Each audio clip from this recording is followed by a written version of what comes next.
Hello Gabuters, kengken kabari. Kembali lagi bersama saya Arnold. Di video kali ini saya akan menceritakan film yang berjudul The Gambler yang rilis pada tahun 2014. Film ini bercerita tentang seorang profesor sastra yang bernama Jim Bennett. Jim memiliki kehidupan yang sangat rumit akibat kecanduan judi. Jim menjadi kecanduan berjudi semenjak ditinggal mati oleh kakeknya. Akibat kecanduannya itu, Jim memiliki utang yang sangat banyak kepada bos-bos besar. Dan jika Jim tidak segera melunasinya, Jim diancam akan dibunuh. Mampukah Jim keluar dari lingkaran setan itu serta membayar utangnya? Langsung saja, ini dia alur cerita The Gambler. Kisah bermula saat Jim Bennett ditinggal meninggal oleh kakeknya yang merupakan pengusaha kaya raya di Amerika. Jim yang hanya mendapat sedikit warisan peninggalan kakeknya, memutuskan untuk menjudikan semua uang yang kakeknya berikan dengan harapan dapat menggandakannya. Seusai Jim menghadiri pemakaman kakeknya, pada malam harinya, Jim langsung menuju kasino untuk mempertaruhkan semua uangnya. Sesampainya di sana, Jim lalu menukar uang $10.000 dengan chip.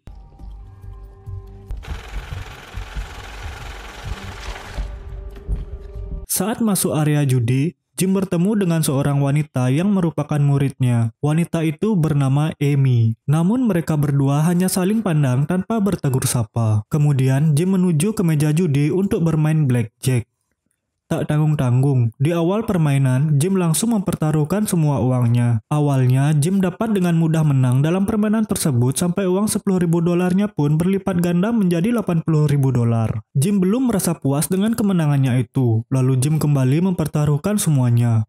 Namun sayang, keberuntungan sudah tidak berpihak lagi pada Jim. Jim harus rela kehilangan uang $10.000 beserta semua kemenangannya tadi. Kekalahan Jim diketahui oleh seorang rentenir yang bernama Neville Baraka. Neville lalu menawarkan Jim uang untuk dipinjamkan, namun Jim menolak. Jim lalu pergi ke lantai atas menemui pria bernama Mr. Lee yang merupakan pemilik dari kasino tersebut. Ternyata Jim sudah sering kali berjudi di sana, bahkan Jim memiliki utang sebanyak $240.000 kepada Mr. Lee. Mr. Lee yang sudah sangat geram kepada Jim karena tak kunjung melunasi utangnya, memperingati Jim untuk segera melunasi utangnya dalam waktu 7 hari. Jim yang bingung lalu kembali menemui Neville dan meminjam uang sebesar $50.000. Neville tentu dengan senang hati memberikan pinjaman tersebut, namun dengan bunga 20%.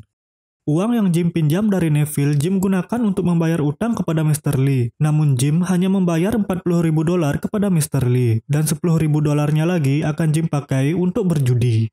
Jim lalu kembali ke meja blackjack dan seperti biasa dia mempertaruhkan semua uangnya. Sama seperti sebelumnya, pada awalnya Jim dapat melipat gandakan uangnya bahkan sampai $160.000. Bukannya berhenti bermain, Jim malah pindah ke meja roulette dan kembali mempertaruhkan semua uangnya di meja roulette tersebut. Neville yang menonton Jim berjudi menyarankan Jim agar bertaruh pada warna merah karena pada malam itu warna merah lebih dominan keluar. Jim yang tidak peduli lalu bertaruh pada warna hitam. Dan benar saja, Jim sukses menghabiskan semua uangnya dalam waktu kurang dari 10 detik saja. Saat pagi menjelang, Jim keluar dari kasino dan langsung menuju tempatnya mengajar di kelas novel. Dengan muka yang masih kusut karena belum tidur ditambah kusut karena kekalahan, Jim memberi materi kepada puluhan muridnya tentang bagaimana menjadi penulis novel yang baik dan benar.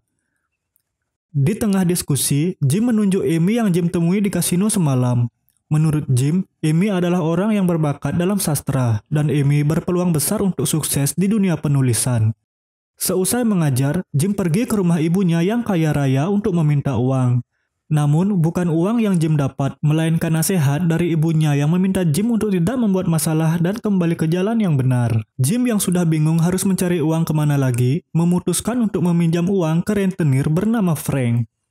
Frank ternyata tahu kalau Jim memiliki hutang kepada Mr. Lee dan Neville. Frank juga berkata bahwa Jim terlalu berani meminjam uang kepada dua orang tersebut. Tak ingin berlama-lama, Jim langsung mengutarakan maksudnya untuk menemui Frank. Jim berkata dia perlu uang sebanyak $260.000 untuk membayar hutangnya dan Jim berjanji akan mengembalikannya. Frank mau meminjamkannya kepada Jim, namun dengan syarat, Jim harus memelas kepada Frank. Merasa harga dirinya direndahkan, Jim mengurungkan niatnya untuk meminjam uang kepada Frank dan memilih pergi. Jim lalu pergi ke kampus di tempatnya mengajar. Saat Jim sedang meratapi nasib, tiba-tiba datang Amy. Amy bertanya tentang pujian Jim kepada Amy saat Jim sedang mengajar tadi. Amy berpikir bahwa Jim hanya berbohong agar identitas Jim sebagai seorang penjudi tidak diketahui oleh mahasiswa yang lain. Tapi di sini Jim berkata dengan jujur bahwa Amy adalah murid yang sangat berbakat dalam dunia penulisan karena nilai-nilainya yang sangat bagus. Di sini Amy juga meminta tanda tangan Jim karena Amy merupakan penggemar karya novel dari Jim. Namun Jim menolak karena Jim merasa dirinya tidak pantas menjadi penulis novel lagi. Keesokan harinya, pada pagi hari Jim menerima telepon dari Neville. Neville tampaknya tahu jika Jim mencoba meminjam uang kepada Frank, dan Neville memperingati Jim agar segera melunasi hutangnya. Jim lalu menjawab bahwa dia tidak jadi meminjam uang kepada Frank. Neville lalu menyita mobil Jim sebagai jaminannya.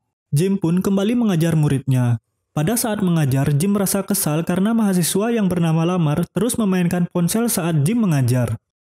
Lamar, the fucking phone! Dengan kesal, Jim lalu menyuruh murid-murid yang lain untuk bubar, kecuali Lamar. Saat di kelas, Lamar bercerita kepada Jim bahwa Lamar memiliki cedera pada lututnya, sementara pelatih basket Lamar memaksanya untuk menjadi pemain basket profesional. Lamar tidak memberitahu kepada pelatihnya bahwa Lamar memiliki cedera pada lututnya. Lamar juga ingin fokus kepada kuliahnya yang sebentar lagi akan melalui tahap akhir. Mendengar hal itu, Jim pun merasa kasihan dan membiarkan Lamar keluar. Pada siang hari saat Jim sedang berendam, ibunya datang ke rumah Jim untuk menanyakan seberapa besar masalah Jim. Karena dalam beberapa hari ini, ibu Jim terus ditelepon oleh rentenir yang meminta hutang Jim segera dilunasi. Walaupun terkesan tidak peduli, seorang ibu tetaplah seorang ibu yang tidak tega melihat anaknya sedang dalam masalah besar. Ibu Jim lalu bertanya berapa hutang keseluruhan Jim dan apa resikonya jika tidak dibayar. Mendengar resiko Jim akan dibunuh jika tidak segera melunasi hutangnya, ibu Jim lalu mengajak Jim ke bank untuk menarik uang sebesar $260.000 dalam bentuk cash. Setelah keluar dari bank dengan membawa uang sebesar $260.000, ibu Jim kembali memarahi Jim sambil menangis agar Jim segera melunasi hutangnya. Entah apa yang ada di pikiran Jim, Jim malah membawa uang tersebut ke kasino kecil di kota bersama Amy. Pada awalnya, Jim hanya menukarkan $10.000 menjadi chip. Namun lama-kelamaan karena sangat menikmati, Jim pun selalu all in hingga akhirnya uang yang ibu Jim berikan ludes habis tak tersisa.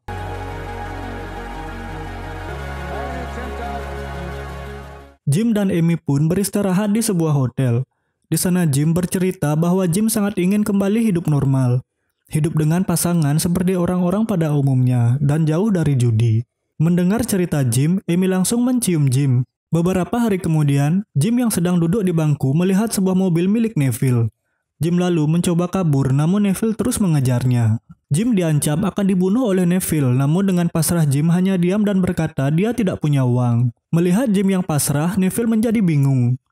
Lalu Neville bertanya kepada Jim mengenai pebasket hebat yang bernama Lamar. Jim hanya mengatakan bahwa Lamar adalah mahasiswanya. Sebelum mengizinkan Jim pergi, Neville meminta nomor telepon Lamar kepada Jim. Suatu hari saat Jim berada di luar, Jim dihampiri oleh anak buah Neville dan dipaksa masuk ke mobil.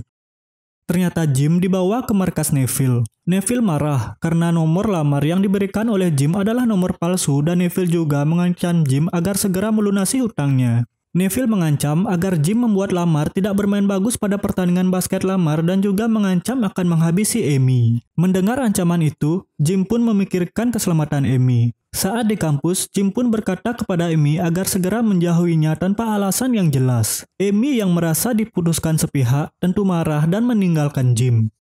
Selain itu, Jim juga menghampiri Lamar untuk menyampaikan pesan yang disampaikan oleh Neville.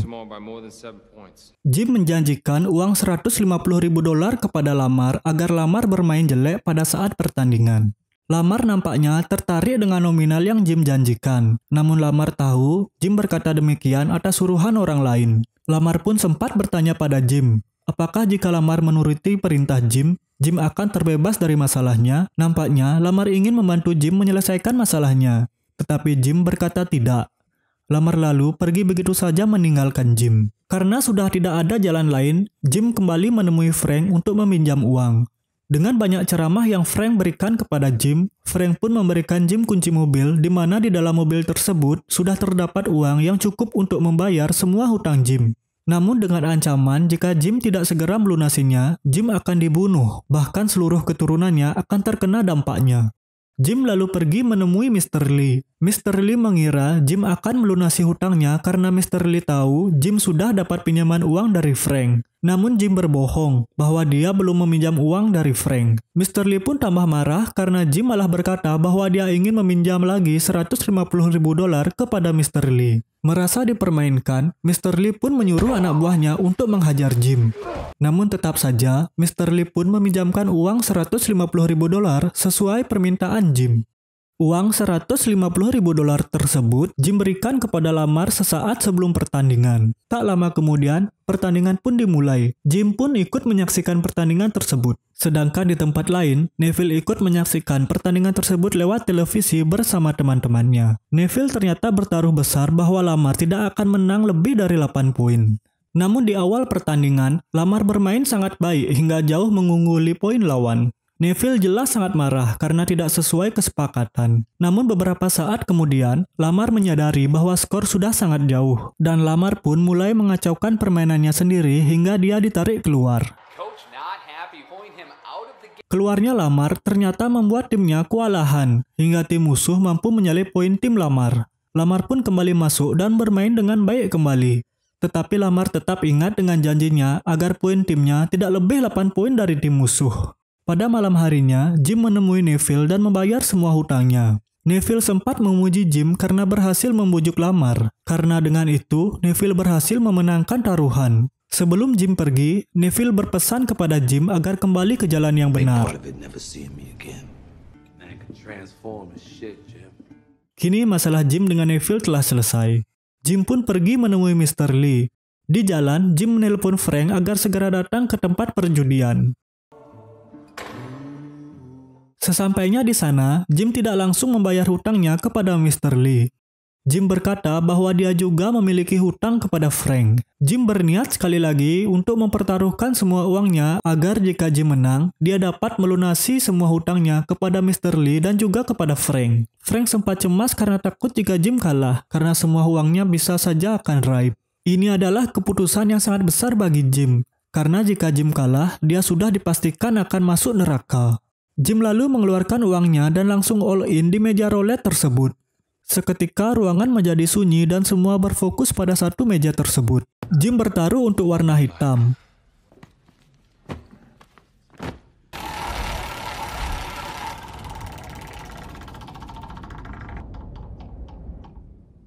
Seluruh orang di sana seakan tak percaya karena bola tepat berhenti di warna hitam. Jim pun berkata jika uang hasil kemenangan tersebut untuk Mr. Lee dan juga Frank.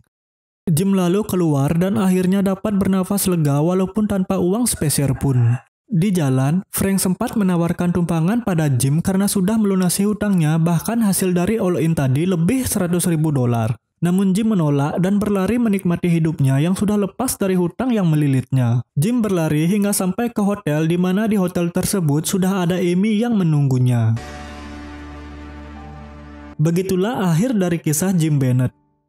Ya, begitulah judi, menang di awal, timbul hutang di akhir. Jadi, janganlah kalian mencoba untuk masuk ke lingkaran hitam judi. Tidak ada judi yang membuat kita kaya. Terima kasih yang sudah menonton video ini. Kita akan bertemu kembali di alur cerita film selanjutnya. Saya Arnold, thank you.